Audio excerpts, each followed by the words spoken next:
หนาวโจ้เบื้องเข่าบ่วันหนาวมาสงบกองฟืนอันนั้นแม่นผู้สาวน้อยกำลังตำหูกกระสีขาวโอ้เฮ็ดแผ่ได้ตัวนี้แพ้ขาวเลย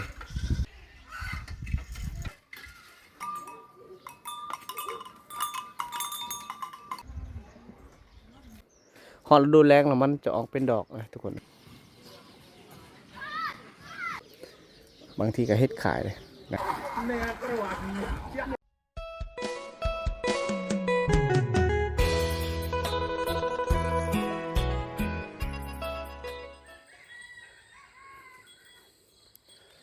บรรยากาศยามตอนเช้า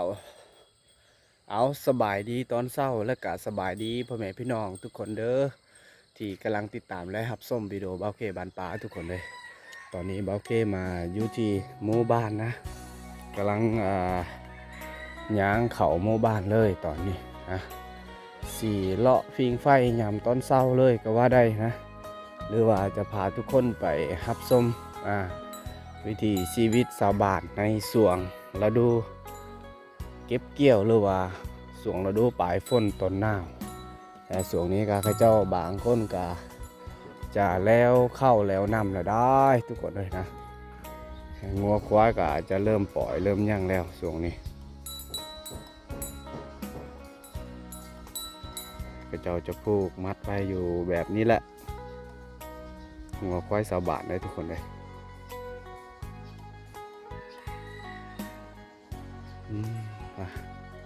อย่างต่อ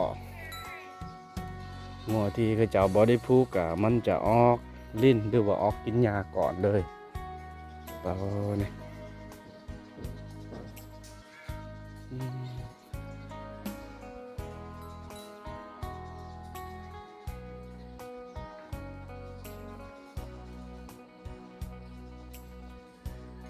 งัวสีดำ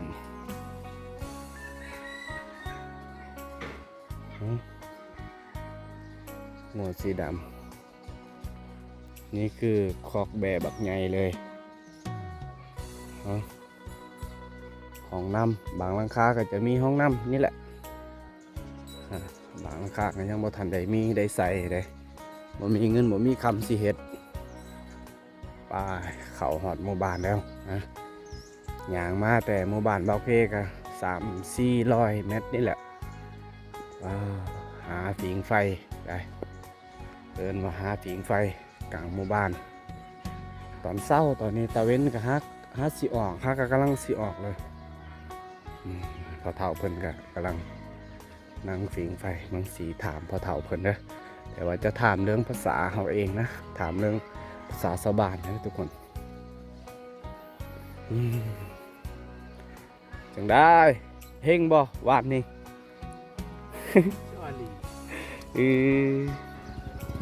ได้ย่างออกจากพอเฒ่าเพิ่นพิงไฟกับพิงไฟน้ำพอเฒ่าเพิ่น มาเข้าจุดนี้ทางนี้กำลังพิงไฟอยู่ทุกคนเลย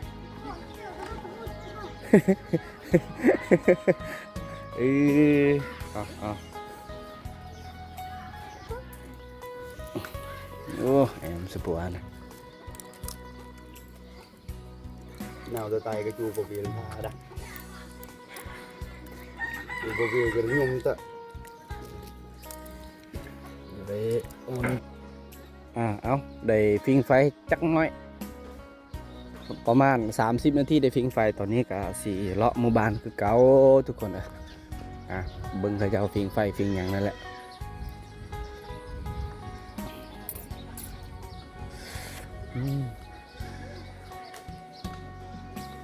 ปั้นจำ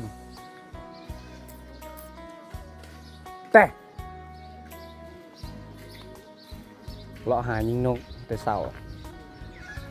โอ้ถือท่องถืออย่างแล้วเขาจะเอาทุกคนไปเอา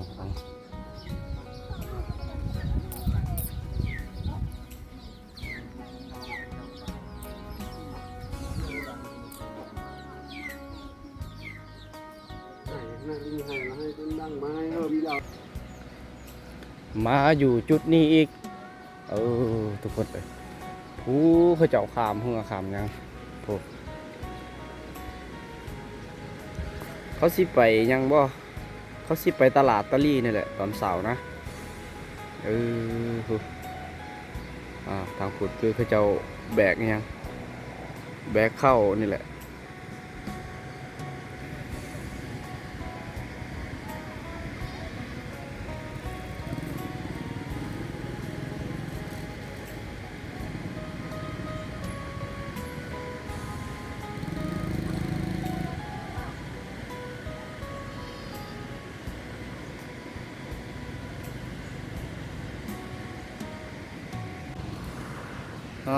ทุกคนเลย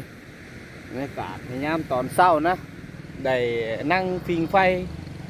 ฟกินมักเดือยมักอย่างนี่แหละตอนเช้านะเจ้ากับพากันออกตลาดตะลี่หลายคนทั้งหมู่บ้านเลยนี่แหละ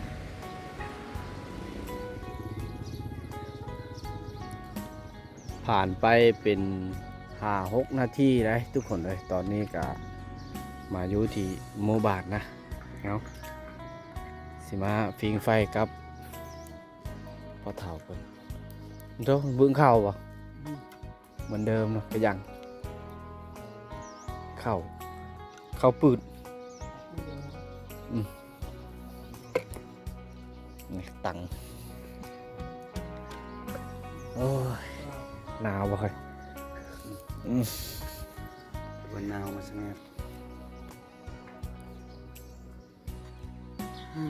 ra về chỗ ở cái chỗ ở đấy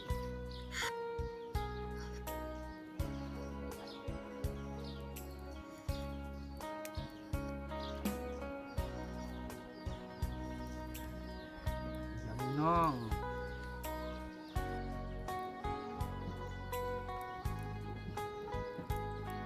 đi đi มากันกันยาวเกาะตะหมอยเกี้ยเลย cái đó cứ cái chạ cái dỗ thế cái mà cái cái dẹp cái chạ ตอนน่ะเลยไปเบิร์นเวียร์วินอ่างดอก phải cái điều mà dạ khát cái cháu bơ cái เราเข้าตอนนี้ก็กำลังมีเข้าเลยเลยอยู่ในเราทุกคนเขาว่าเขาเจ้าจะเก็บเกี่ยวแล้วกำลังขนเข้าขึ้นเราเลยตอนนี้แต่ว่าเราเขาเจ้านี่บางที่ก็เขาเจ้าเก็บเกี่ยวหมดแล้วเขาเจ้าเอาขึ้นเข่าหมดแล้วทุกคนพวกเขาเจ้าใส่ล็อกกระแจไว้ล็อกประตูนี่งัวกันยังบ่ทันหอดชั่วโมงเลยเพราะว่าตอนนี้นะเขาเจ้าจะปล่อยแล้วนะบ่ได้เลี้ยงแล้วแต่ว่าปล่อยตอนเช้าแล้วก็ตอนแรกประมาณ2 โมง 3 โมงแล้วเขาจะกลับมาไล่นะมาหานี่แหละทุกคนเลยเอาตอนนี้เครื่องสูบนำกองฟืนเบาเคมานั่งผิงไฟอยู่จุดนั่นแหละเมื่อกี้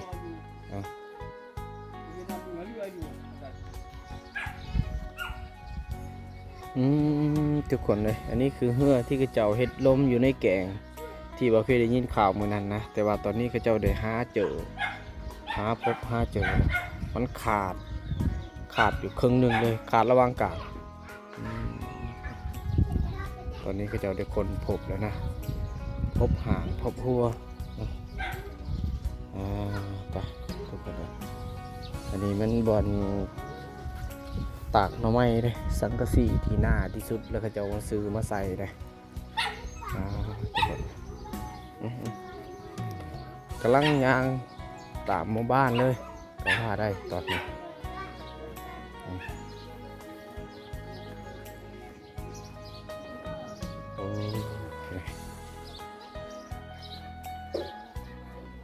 ดังไฟผู้เฒ่าเพิ่นได้นี่เป็นเบียกของผู้เฒ่า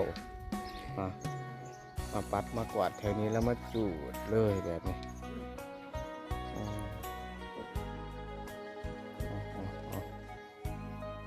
มาเบิ้งน้ำมาด่านจุดนี้ก่อนนี่อยู่2-3 จุด อ่ะโอ้ ตานตื้อๆเลยเนาะบอตัวโอ้จังใดทุกคนเลยนี่หมักมี่แล้วก็ขายหมักมี่กำลังเลยกำลังเป็นหมากเป็นย่างเลยส่วงนี้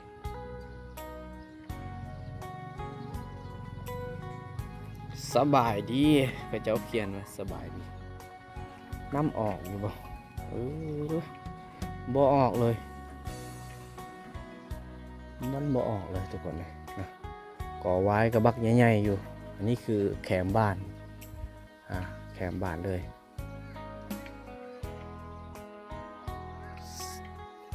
อันนั้นมันผู้สาวน้อยกำลังตำหูกตำสิ้นตำแผ่นี่แหละตอนเสาร์นะเพิ่นก็จะมาเฮ็ดแต่เศร้าชิ้นอย่างเข้าไปเบิ่งมันก็เจ้าสีบ่ได้นี่บ่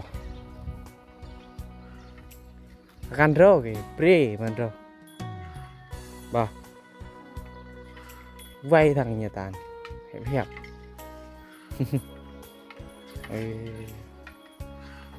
เปรเนี่ย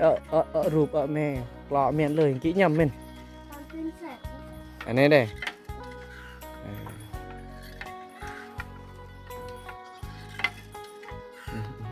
ไว้ได้ทุกคนเลยต้องในซอดไปซอดมาประมาณนั้นเลยไว้เลยปนอมเสียก็chưaตามเลยฮะ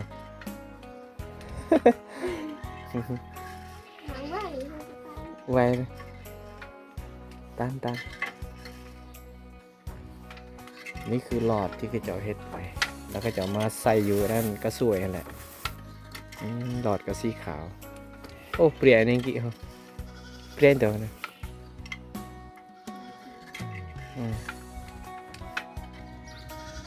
นี่แมนบอลที่เฮ็ดหน่อไม้ในสวนหน่อไม้นั่นแหละสวนหาเงินตามฤดูกาลนั่นเขาจะว่านะแต่ว่าตอนนี้นะเขาจะฮื้อเบิดพาบอกพาบัดแล้วบ่ได้ใส่นะพอเราดูแล้วจึงมาใส่คือเก่าเขาจะเฮ็ดเสาแบบมาตรฐานมีหลักแกนหลังอย่างเลยนี่เหือนเขาจะ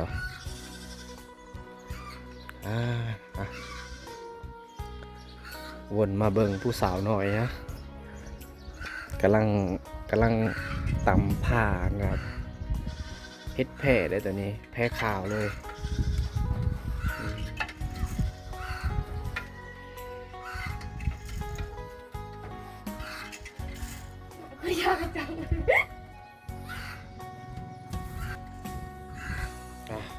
นี่เหมือนลักแกนนะก็จะหามาแต่ป่าคือกันนะตัวนี้เป็นแกนล้วนๆเลยนะถังนี้อาจจะสวยงามดีเลยบรรยากาศอยู่ฝั่งนี้ทุกคนเลยอยู่ในหมู่บ้านนี่แหละเป็นหมู่บ้านที่กว้างเลยเลยอยู่อีกมุมนี้ก็พอได้พาทุกคนได้เบิ่งนั่นแหละจะเฮ็ดสวนเฮ็ดอีกอย่างประมาณนั้นทางพุ่นกะลงไปพุ่นกะอาจจะเป็นห้วยนะห้วยเลยอยู่พุ่นทำมาส่วงน้ำขึ้นน้ำลายกับน้ำจะขึ้นหอดพี่แหละทุกคนเลยนี่คือเฮือนสารของเพิ่นนะ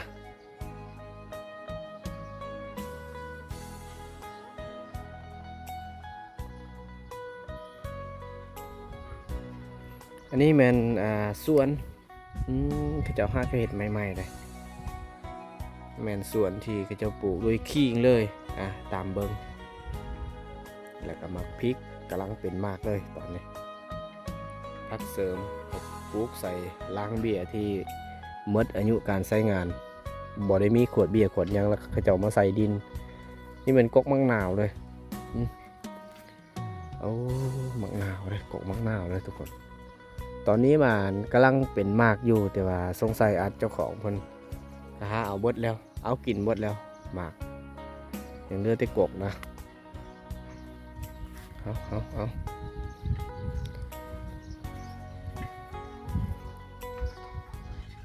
เอาทุกคนเลยตอนนี้บ่าวเคก็ยังอยู่ในนี้นะอยู่ในเฮือนน้องเพิ่นกำลังเฮ็ดแพร่ตำหูกเฮ็ดแพร่นี่แหละ มาแนมเบิ่งพักอยู่ในสวนในตอนนี้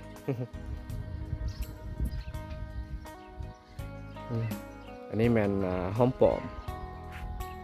อมแหละขาดเคินทางด้านความเย็นได้ดิขาดน้ำได้ทุกคนเลยถ้าว่าเพียงพอน้ำกับมันอาจจะงามกว่านี้ก็ได้เลยนะหอมเปย์สวนกาพอดีเบิ้งสวนติดกับเหือนเลยประมาณนี้แหละติดกับเหือน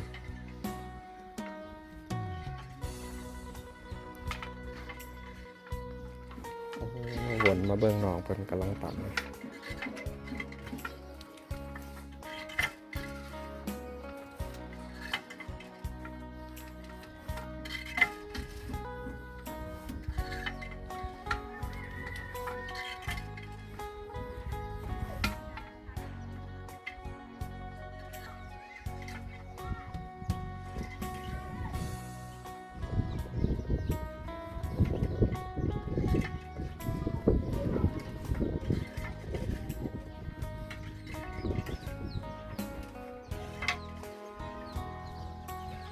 กำลังแดดเลยตอนนี้ฝูงไก่ฝูงยังกำลังเลาะหาอยู่หากินแล้วทุกคนเลยเพราะว่าอากาศมันหนาวมาก3-4 มื้อแล้วมันก็จะเงานะสัตว์เลี้ยงเขาก็จะหนาวกันแต่ว่าพอมาฮอดเห็นแสงดอกแสงแดดประมาณนี้แล้วมันก็จะพากันออกหาอยู่หากินเนี่ยพาลูกพาเต่าส่วนโมก็จะนอนอยู่ข้างๆกองไฟโมก็จะรู้สึกหนาวคือกัน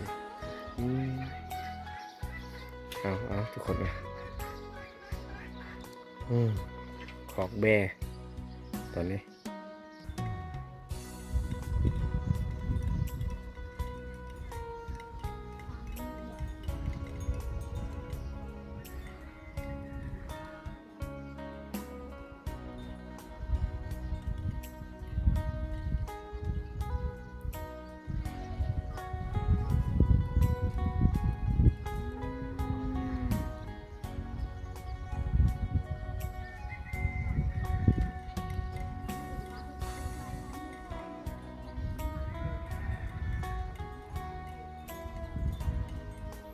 เขาเจ้าจะตักผ้าหอกผ้าห่มแบบนี้เลย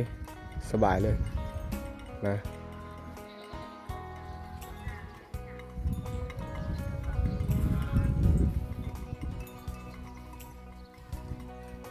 วัวควายกับเขาเจ้าจะปล่อยเลยปล่อยง่ายเลย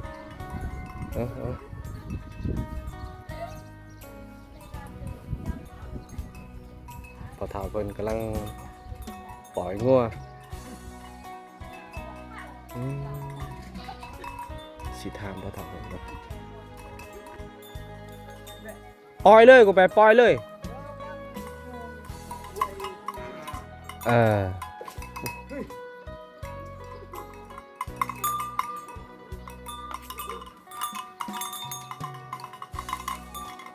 ปล่อยเลยบ่าวไปฉดาวป่วยมันเจอ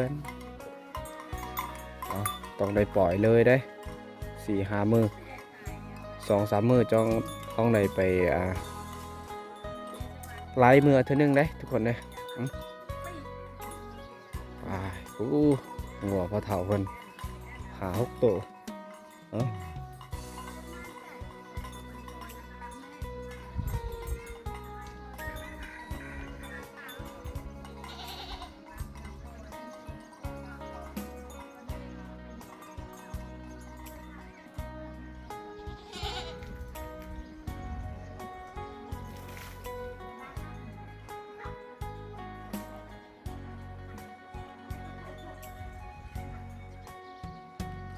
มันก็กำลังสิเป็นดอกงามๆเลย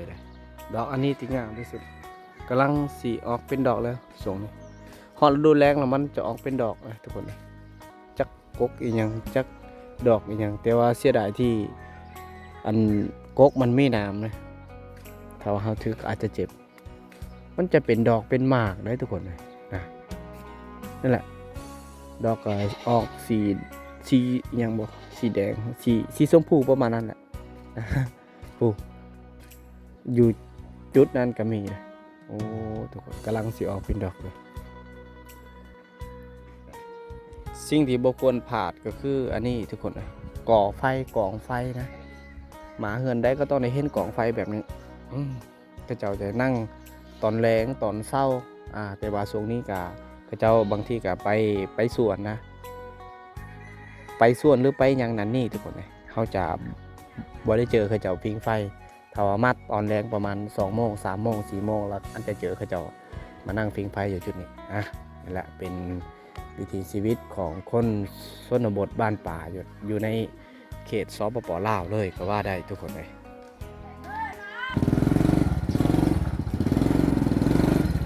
ไปแล่เดิง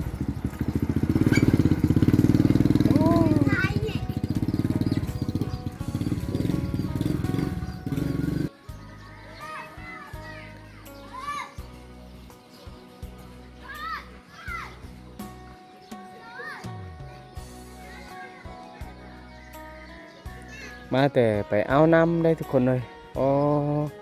นี่แหละนะเด็กหน่อยสำนี้ก็สามารถสวยเวียกพ่อแม่ได้น้ำก็อาจจะแมนอยู่พูดแหละทุกคนเลยเหือนน้องเพิ่นก็พอแห้งนะอึกทึกอยู่เพื่อสิหอดเหือนตามเบื้องแล้วอาจจะเป็นญี่ปุ่นเลยเหือน จากเหือนน้องไปหันนำมาด่านก็คือประมาณ200หรือว่า150 เมตรนั่นแหละตัวออกให้งานแต่น้อยแล้วเด็กน้อยอยู่ในเขตชนบทนะต้องออกให้งานแต่น้อยนี่แหละ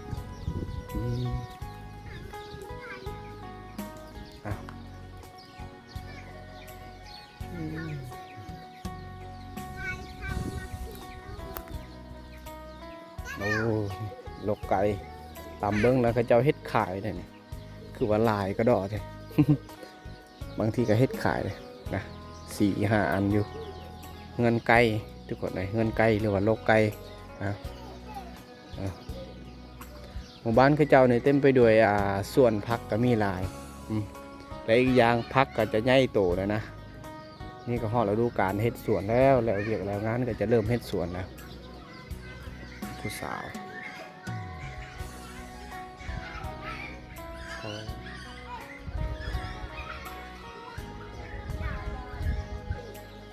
ฮันเดเขาจะเห็นนั่นนี่แหละเขาจะเห็นกองไฟนะทุกคนเลยมาวนไปวนมาอยู่มองเก้านะตอนนี้อยู่หมู่บ้านนี่แหละบ่ได้ออกไปใส่ทุกคนเลย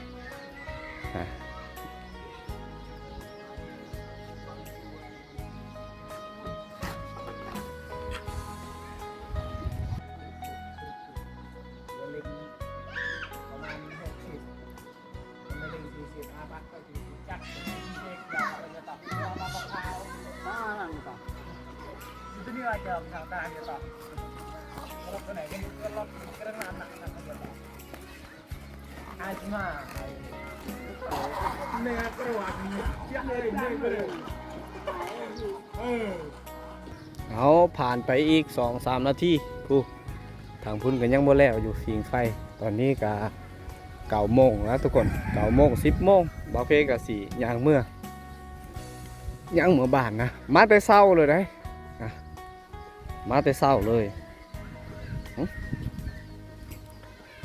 ใบหมากม่วงมันจะเริ่มป่งเลยได้นะมันจะเริ่มป่งแล้วทุกคนเลยนะเป็นจุดสัญญาณอินเทอร์เน็ตแล้วเขาจะเห็นกองไฟ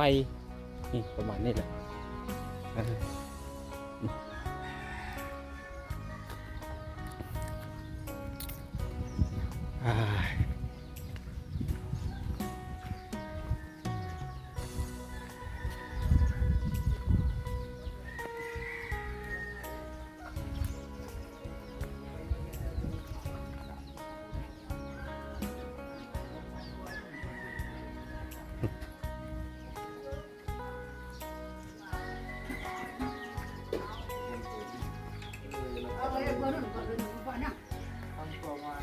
เขาบอกเลย นี่เนี่ยก็กูมาในเดิมนะนับตลอดจับปวดหนุนเหม็นเดินน้ำโกยโดนเอา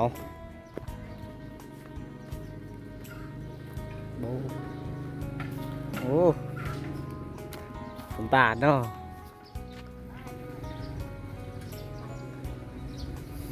ตามหูไปสาวมาเลย ต่อบ่อนแรงงัวเขาเจ้าเนี่ยขี่งัวขี่ควายตอนนี้บ่าวเคกำลังย่างเมื่อทุกคนเลยนะอย่างที่ทุกคนได้เห็นนั่นแหละวิถีชีวิตชาวบ้านในยามตอนเช้าทุกคนเลยช่วงนี้บ่าวเคก็จะแล้วเวียกแล้วงานแล้วนะกำลังย่างเมื่อบ้านเลยตอนเช้าได้พ่อน้องๆหรือว่าสาวน้อยในหมู่บ้านเขาเจ้ากำลังตำฮูกตำยั่งนี่แหละนี่คือทางไปหมู่บ้านบ่าวเคยามนี้ก็สบายแล้วถือรถถือยังนะสบายแล้วเลยทุกคนเลยถ้าว่าช่วงฤดูฝนอาจจะแม่นทุกอย่างลำบากกับการไปย่างกับบ่เกือบบ่รอดขี่รถแห้งกระติกทุกคนเลยนะแต่ว่าช่วงนี้สบายเลยสามารถย่างเอาได้แล่นได้ขี่รถได้ถือรถไถรถจักรได้ถือรถสามพมีอะไรนะรถจักรรถถีบมาแหละเอานี่แหละเป็นจุดที่ยากมันเดียวนี่แหละแต่ว่าช่วงนี้สบายแล้วสามารถขับเคลื่อนได้สบายไป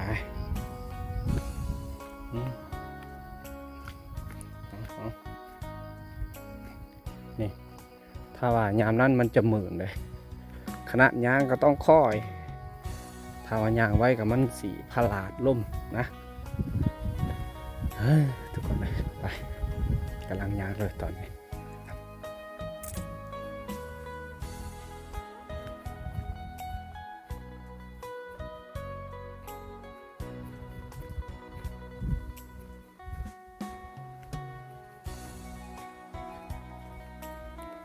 ฝนตกเลย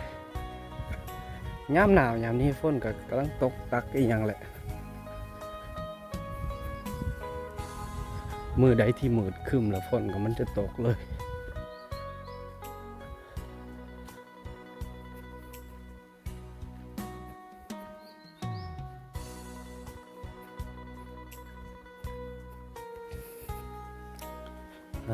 ฝนตก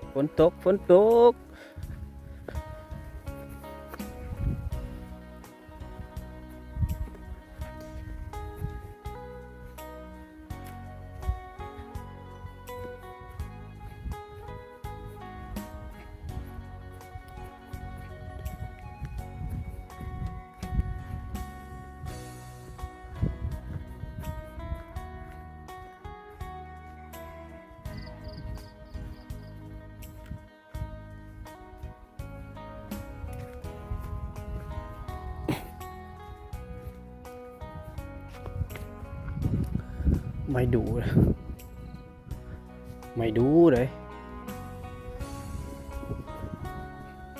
มันน่าจะเข้าหอดโมบานแล้วนะทุกคนเลยตอนนี้นี่คือโมบานบ่าวเคได้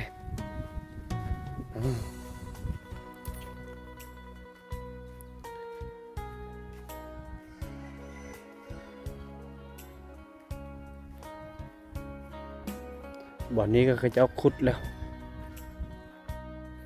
เจ้าคุดคือเจ้าไว้ยังเลยนะ